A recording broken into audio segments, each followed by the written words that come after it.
Hi, this is Stuart Weems and thanks for listening to the Investopoly podcast. My goal is to give you simple, easy to understand insights, strategies and tips to help you master the game of building wealth. And in this episode, I'd like to talk about how to avoid being the victim of poor financial advice. So we've all seen the horror stories on Today Tonight or A Current Affair where the poor mum and dads go off and get some advice from a financial planner. They get sold a product or get given some really self-interested advice, so advice that's in the best interest of the advisor, not the clients, and unfortunately they lose all their life savings. And I hate to see those stories. There's nothing that rolls me up more than seeing greedy people take advantage of people that aren't in a position to know that they're being taken advantage of. So the simple answer to this, and it'll help you avoid 99.9, possibly 100% of these cases, is just to use an independent advisor. So let me put it another way. If you knew your GP was employed by a pharmaceutical company, it'd make you feel a little uneasy, wouldn't it? Because maybe their recommendations or prescriptions would be based on what their employer wanted rather than what's best for you. And that's why we've got laws in Australia to prevent pharmaceutical companies from owning or operating medical practices. And I believe similar laws should exist in the financial services industry.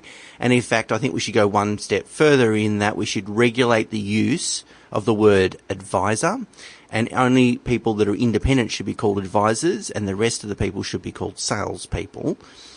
Because that's really what they are. If you want advice, go see an advisor, which is someone independent. So what does independent mean? Well, I think there's 5 tests, 5 rules that you need to consider to work out if someone's independent. And I'd like to go through these one by one. So the first thing is that they take no investment commissions, referral fees, kickbacks, anything like that. They've got no vested interest of whether you invest in property, in shares, repay your home loan, put the money in cash, or do nothing at all. So no investment commissions. The second thing is they offer fixed fees. So that is, they don't structure their fees as a percentage. And a lot of advisors do this, as they base their fee on a percentage of funds under management. And there's actually no relationship or very little relationship between the work and skill involved and a percentage. It doesn't take or cost twice as much time and effort to look after $100,000 of wealth compared to $200,000 of wealth. So number 3 is they have no investments to sell you. So whilst it's kind of interrelated to the first point in terms of no commissions, but they're not owned by anyone, or they don't that manufactures investments. And there's lots of firms out there like this that look independent, but really what they're doing is they're selling their own managed funds. So the advisor themselves might be an employee and get paid a salary and maybe a bonus and so forth. So from that perspective, they're independent, but they're working from a business that sells their own products.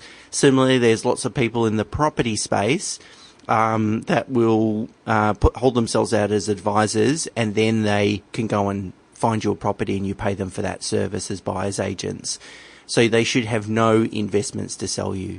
Number 4, they need to be privately owned and have no links with banks or investment providers.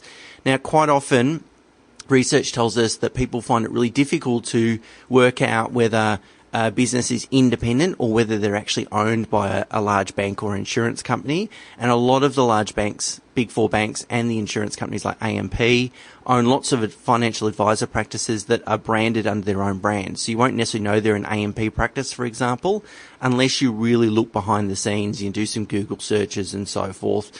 About 80% or more of the industry, in terms of financial planners in the industry, are owned or work for the banks or insurance companies. So beware. Number 5, they need to demonstrate deep knowledge of all asset classes.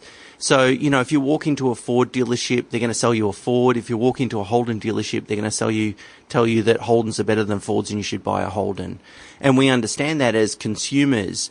But if you're going to come to me and I'm going to say, look, you should invest in property over shares, you want to make sure that I understand equal amounts about property and shares, and that I'll be able to weigh up according to my equal level of knowledge and experience, which one is actually going to be best for you. Much like if you go and buy a car and you want some advice, which should you buy, a Holden or Ford, you want to get it from someone, get that advice from someone that really knows the difference between both those two manufacturers. So let's just run through them again. Firstly, no commissions, referral fees or kickbacks. That's the actual advisor themselves. They charge you a fixed fee or an hourly rate, that's fine, but no percentage fees. They have, number three, have no investments to sell you. So they don't work for a business that either manufactures puts their own managed funds together, or does buyer's agent work for property and so forth. Number four, they're privately owned and have no links with banks or investment providers. And number five, they have deep knowledge of all asset classes, especially property and shares, being the two growth asset classes. If you follow those 5 rules, it will help you avoid getting really bad advice and losing money as a result of that process. And it's as simple as that. Until next time, bye for now.